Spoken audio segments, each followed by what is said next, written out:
իմ տարածքում։ Դա Դավիթաշեն, արդեն Աչափնյակ եւ Արաբկիր վարչական շրջանում։ Արդեն անունները հրապարակվել են, թե ովքեր են մասնակցելու ձեր ընտրատարածքում։ Բավականին թեժ ընտրապայքար է սպասվում։ Պատրաստ եք մասնակցել, թե տեխնացուներից մեկը ասում է, որ ասելով ինչ բոլոր նկատի իմ ունեք։ ընկերներն են, հա, նկատի ունեմ, որ մրցապայքար, ընտրակաշառքի բաժանում։ Հնարավոր է վերահսկողությունից դուրս գա, միմյանց դեմ արդեն Ես չեմ հասկանում ձեր հարցը, ինչ է նշանակում, սպասեք պատասխանեմ մեկիդ հարցին, հետո կանցնենք հաջորդ հարցին, հա։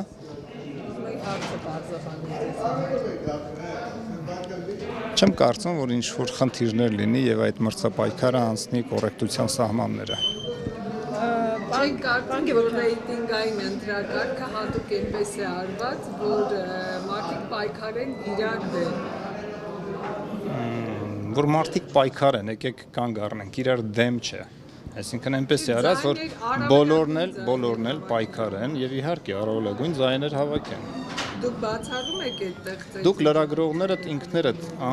մարդը ինքնին միշտ պայքարի մեջ է, ցանկացած գործողության մեջ, ցանկացած ոլորտում, դա լինի ընտրություններ, դա լինի գործունեություն, սովորական պրոֆեսիոնալ մարդը միշտ պայքարի մեջ է, որպեսզի լավագույնս իրեն դրսևորի։ Հանրապետականում խոստանում են, որ սրանք լավագույն ժողովրդավարական ընտրություններն են լինելու։ Դուք հավատում եք եւ այդպիսի ընտրությունների եք գնալու։ Իմ ընտրատարածքում միշտ եղել է բացառապես արդար ընտրություններ։ Դա փաստում են բոլոր ցուցանիշները։ Եվ դրա արդյունքում ես ստացել եմ Երևան քաղաքում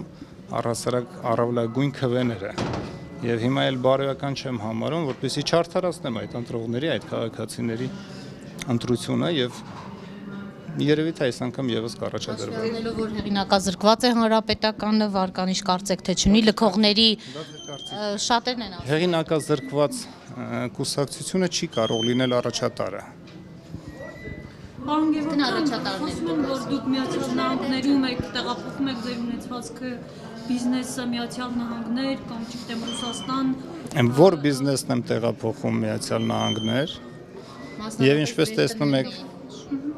լավ էլի, ամեն ասեկոցի չի կարելի հավատալ։ Ես բազմիցս անգամ տարբեր հարցազրույցներում ես ասել եմ, նորից եմ պնդում, չի կարելի հավատալ ասեկոսներին։ Եվ ինչքան մոտիկանում են ընտրությունները, այնքան նմանատիպ խոսակցությունները շատանալու են։ Սարգսյանն ասում է, որ քաղաքականությամբ զբաղվելու համար գիտելիք է պետք։ Ում է ուղղված սա եւ դուք ընդհանրապես այս քաղաքականության մեջ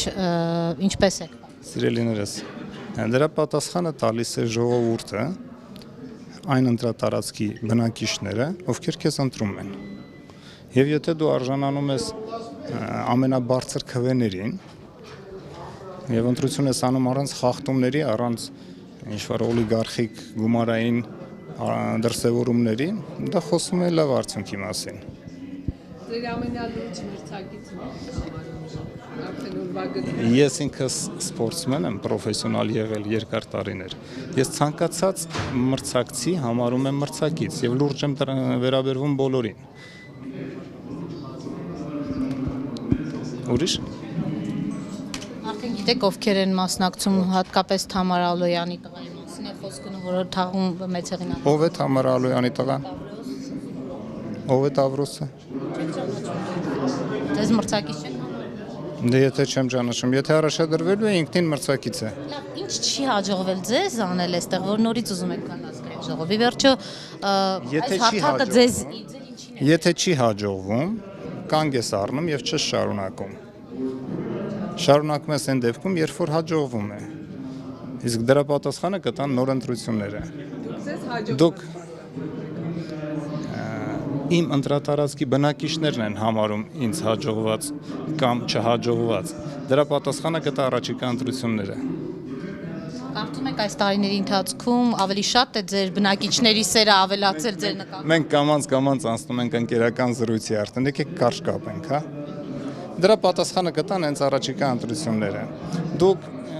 ձեր մեջ եթե կան իմ թաղամասի բնակիչներ, իրենք կարծում են, որ ավելի տեղյակ կլինեն։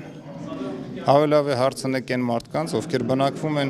տվյալ ընտրատարածքում, քան ինձ հարցնեք։